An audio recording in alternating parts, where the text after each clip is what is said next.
धीरे धीरे सब आने लगा याद, चुप रहने का हुआ पूरा मियाद। कुछ तोहमतें लगाएंगे, कुछ राज छुपाएंगे, कुछ धीरे धीरे याद दिलाएंगे। नमस्कार, भोरे भोर में आपका एक बार फिर से बहुत बहुत अभिनंदन है। स्वागत करते हैं आपका। जिस तरह से आप अपने भारत लाइव को लगातार सपोर्ट कर रहे हैं, अपनी बातें रख रहे हैं और जितना ज़्यादा आप प्यार दे रहे हैं उसके लिए एक बार फिर से आपका बहुत बहुत धन्यवाद करते हैं, अभिनंदन करते हैं। इस परिवार के अंग बने आप, इसके लिए हम आपका इस्तकबाल करते हैं। आइए भोरे भोर में आज के विषय को हम धीरे धीरे करके परत दर परत खोलते हैं और ये बताते हैं कि बिहार और बिहार की राजनीति में जो बार बार हम रिपीट करते हैं, हम कहते हैं कि बिहार की राजनीति अक्सर उन चीज़ों को आपके सामने रखती है, देश के सामने रखती है, दुनिया के सामने रखती है, आप सबके सामने रखती है, जो परतें अब तक आपसे अछूती रह गई हैं। बिहार में राजनीति की जो पाठशाला है, उस पाठशाला में और पढ़ाइयाँ भले मत हों, पर राजनीति की पढ़ाई इतनी ज़बरदस्त ढंग से होती है और इसके शिक्षक भी इतने ज़्यादा मजबूत दावेदारी के साथ अपनी बातें रखते हैं और इतने पारंगत शिक्षक हैं कि आपको पूरी तरह से ट्रेंड कर देते हैं। ऐसा ही कुछ देखने को मिलेगा इस पूरे एपिसोड में। धीरे धीरे जब पढ़ते हम खोलेंगे तो आपको ये एहसास हो जाएगा कि शिक्षक से ज़्यादा छात्र मजबूत होते जा रहे हैं और इतना ज़्यादा पारंगत होते जा रहे हैं कि अपने शिक्षकों को भी कई फार्मूला सेट करके बता रहे हैं। आपको बता दें कि बिहार में एक ही धुरी पर लड़ाई हो रही है और वो धुरी है लालू वर्सेस नीतीश, 15 साल बनाम 15 साल। अब इस लड़ाई को, इस पूरे मामले को लेकर के हम जिस तरह से आपके सामने पर्दे खोल के रख रहे हैं, आपके सामने स्थितियों को रख रहे हैं और हकीकत से वास्ता आपका करा रहे हैं, तो आप भी समझने लगेंगे कि बिहार कहाँ जा रहा है। आपको याद होगा कि किस तरह से लगातार तेजस्वी को छोड़ करके लालू प्रसाद पर हमलावर है सत्ता में बैठा एनडीए और एनडीए के नेतागण। आपने देखा होगा कि किस तरह से लालू के जब जब प्रश्न पूछा जाता है तो लालू पर और लालू के राबड़ी के 15 साल के शासन पर सीधी बातें आ जाती हैं और उदाहरण के रूप में उसे सामने रखा जाता है। अब इन उदाहरणों को अपने ढंग से तेजस्वी यादव और आरजेडी के नेता तेजस्वी यादव के पीछे पीछे दोहराने लगे हैं और यही वो परत है जिसे हम आज आपके सामने खोलना शुरू करते हैं। बिहार के डिप्टी सीएम छोटे मोदी लगातार अपने विरोधियों को खुला चैलेंज दे रहे हैं कि अगर उनमें मादा है, हिम्मत है, तो वो चुनाव के लिए मुद्दा जो सेट कर रहे हैं उसमें मुद्दा को बदलें और सड़क, बिजली, पानी जैसे मुद्दों को लेकर के जनता के सामने आएं। उन्हें पता चल जाएगा कि 15 साल में नीतीश कुमार की सरकार ने, एनडीए की सरकार ने क्या किया है। आपको बता दें कि डिप्टी सीएम ने पथ निर्माण विभाग की 5024 करोड़ की लागत से 217 योजनाओं के वीडियो कॉन्फ्रेंसिंग के जरिए उद्घाटन के मौके पर शिलान्यास समारोह में अपनी बातें रखते हुए ये बातें कही थी। उन्होंने सीधे तौर पे कहा कि बिहार में ई टेंडरिंग 2 वर्जन शीघ्र लागू होगा। इसके साथ बैंक गारंटी की ऑनलाइन सत्यापन, अलग अलग विभागों की जगह एकीकृत निबंधन और ऑनेस्ट मनी स्वतः वापस होने की सुविधा होगी। आप समझ सकते हैं कि ये किस तरह की प्रक्रिया है। ऑनेस्ट मनी जो आप समझ रहे हैं, जिसके लिए महीनों सालों इंतजार करना पड़ता था, वो स्वतः वापस हो जाएगी, जिसको लेकर के एक नई प्रक्रिया बनाई जाए। और ये बातें आज से नहीं, लगातार की जा रही हैं कि सिंगल विंडो के तहत सब कुछ किया जाएगा। सुशील मोदी ने 15 साल के एनडीए शासन को बसपा नाम दिया है। बसपा, बिजली, सुरक्षा और पानी, बिजली, सड़क, पानी को लेकर के उन्होंने साफ तौर पे अपने विरोधियों को बताया है। उन्होंने साफ तौर पे कहा है कि 1990-91 से 2004-05 के दौरान सड़कों पर खर्च होने वाली राशि 6071.57 करोड़ का 60% मरम्मत पर खर्च हुआ। अब आप समझ सकते हैं कि 2004-05 से 2019-20 तक जिन सड़कों का निर्माण हुआ उस मद में 1,40,000 करोड़ खर्च हुए। अगर विपक्ष में हिम्मत है तो वह विधानसभा चुनाव में इन बातों को उठाकर दिखाए। अब इस पर हम आपको दूसरे पक्ष की बात समझाते हैं और उनके तरफ लेकर के जाते हैं।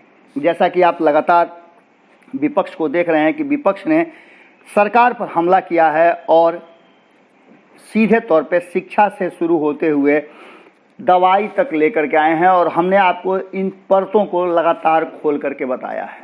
सुशील मोदी लगातार हर मामले में कहीं ना कहीं उदाहरण के स्वरूप में 15 साल के लालू राबड़ी शासन को कटघरे में खड़ा करते हैं और उससे अपने शासन की तुलना करते हैं।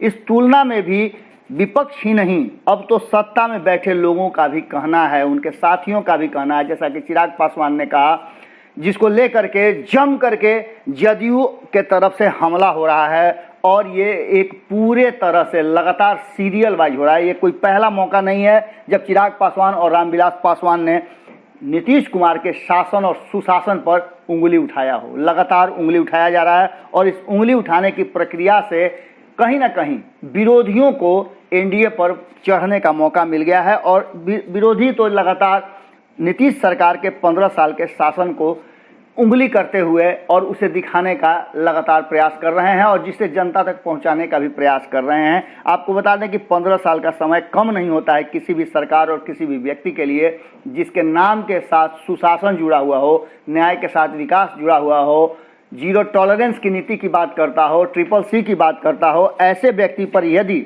किसी तरह का आरोप लगता है तो निश्चित रूप से वो गंभीर होता है, क्योंकि जनता आपको जब चुनती है तो आप पर पूरा भरोसा करती है और अपना मुस्तकबिल वर्तमान से लेकर भविष्य तक आपके सुपुर्द कर देती है। इन्हीं सब बातों को लेकर के लगातार हमले हो रहे हैं और शिक्षा को लेकर के जिस तरह से हमने आपको बताया, अगर आपने पूरा एपिसोड नहीं देखा है तो आप देख सकते हैं। संपादक नमन मिश्रा जी के साथ रातों रात में जिस तरह से हमने बिहार और बिहार सरकार के नीतीश कुमार के पूरे शासनकाल का विस्तृत विवेचना किया है, हर पहलुओं को छूने का प्रयास किया है, वो आप देख सकते हैं। जहां एक तरफ चुनावी सरगर्मी बढ़ गई है, वहीं धीरे धीरे गुरु से ज़्यादा चेला तेज निकलता हुआ नजर आ रहा है।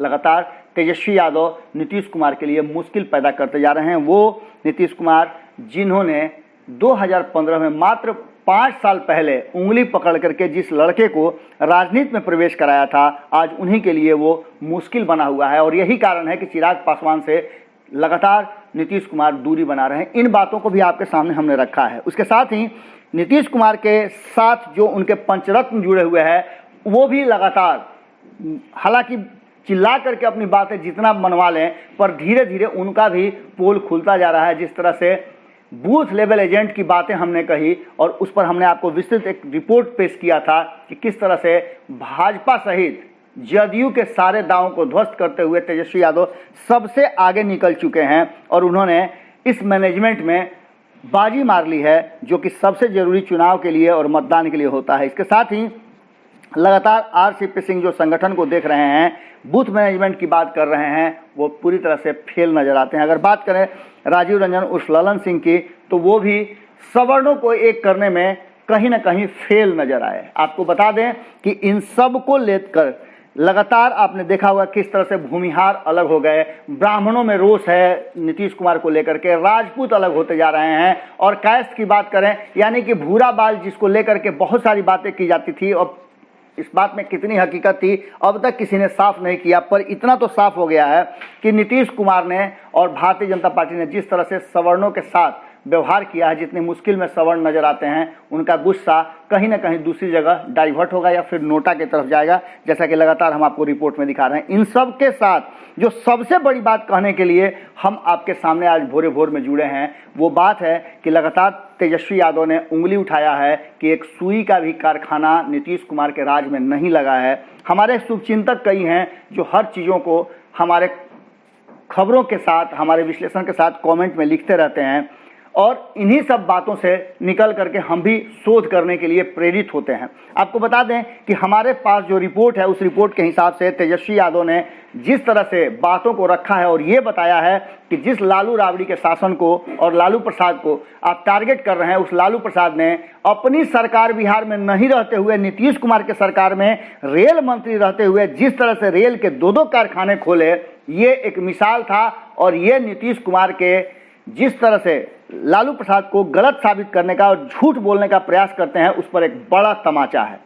सीधे तौर पे तेजस्वी यादव और उनकी पार्टी का कहना है कि रेल मंत्री के रूप में जब 24 मई 2004 को लालू प्रसाद ने पदभार ग्रहण किया तो अपने 5 साल के कार्यकाल में उन्होंने बिहार को बहुत कुछ दिया। 2005 में नीतीश कुमार बिहार के मुख्यमंत्री बन गए थे और इस बीच उन्होंने 2 रेल कारखाना देकर रेलवे को मुनाफे में ले जा करके ये बात साबित कर दिया था कि उनके प्रति बिहार कितना ज़्यादा है और जिस काम को वो अपने हाथ में लेते हैं उस काम को कितना अहमियत से करते हैं। आपको बता दें कि निश्चित रूप से ये एक बड़ा उदाहरण पेश किया है तेजस्वी यादव ने, और इस उदाहरण के बाद शायद जो 15 साल के शासन का क्रियाकलाप है और 15 सालों में जो नीतीश कुमार दावे करते हैं सड़क का, बिजली का, पानी का, यानी बसपा का जो वो कर रहे हैं कि हमने बिजली दिया, पानी दिया और सड़क दिया, उसको लेकर के रेल कारखाना जिसमें हजारों हजार लोगों की नौकरियां होनी है, नौकरियां हुई भी हैं, अब उसकी स्थिति क्या है। सरकार भले ही उसको पीछे कर दे, लेकिन लालू प्रसाद ने एक मिसाल जरूर कायम किया था और इस मिसाल को लेकर के तेजस्वी यादव हमलावर हैं। अभी बहुत सारी परतें खुलनी बाकी है। जुड़े रहें भारत लाइव के साथ, क्योंकि हमारा तो काम है कि हम तह में से, भीतर खाने से निकाल कर खबरें आप तक पहुंचाते हैं और उसका चीर फाड़ करके विश्लेषण भी करते हैं। हमारे अलग अलग सोच हैं जिस पर हम राजनीतिक विश्लेषण करते हैं, चाहे वो पंचनामा हो, रातों रात हो, खूंटा ठोक के हो, भोरे भोर हो, या अन्य कार्यक्रम हो, भारत भाग्य विधाता हो, या फिर महाभारत हो। इन सब बातों को लेकर के जिस तरह से हम आपके सामने आ रहे हैं और बिहार के एक अलग पोस्टर पर हम तस्वीरें खींचने का प्रयास कर रहे हैं, वो निश्चित रूप से आपके लिए है। और आप 2020 में कैसी सरकार चुने, इसके लिए बहुत मददगार साबित होगा। यदि आपने हमारा चैनल अब तक सब्सक्राइब नहीं किया है, नए दर्शक और नए श्रोता हैं, तो आप ज़रूर कर लीजिए, क्योंकि सच्ची और अच्छी बातें आपको इसी चैनल पर मिलेंगी। अगर आपको कोई संदेह हो तो एक बार कमेंट बॉक्स देख सकते हैं कि कमेंट में किस तरह से हमारे जो पुराने सदस्य हैं, हमारे परिवार के सदस्य हैं, 4 लाख से ऊपर के जो हमारा परिवार है, वो हमारे साथ कितना ज़्यादा अटैच है, ये आपको समझ में आ जाएगा। हम तथ्यों को लेकर के, बातों को लेकर के एक परिवार की तरह आपके साथ जुड़े रहते हैं और हर दुख सुख में हम साथ रहते हैं। फिर मिलते हैं किसी और विश्लेषण और खबर के साथ। नमस्कार। बढ़ाएं अपना कदम सक्सेस की ओर शिखर करियर इंस्टीट्यूट के साथ। शिखर करियर इंस्टीट्यूट पूर्वी भारत में एकमात्र कोचिंग संस्थान जो एक्सक्लूसिवली है मेडिकल एंट्रेंस एग्जाम के लिए।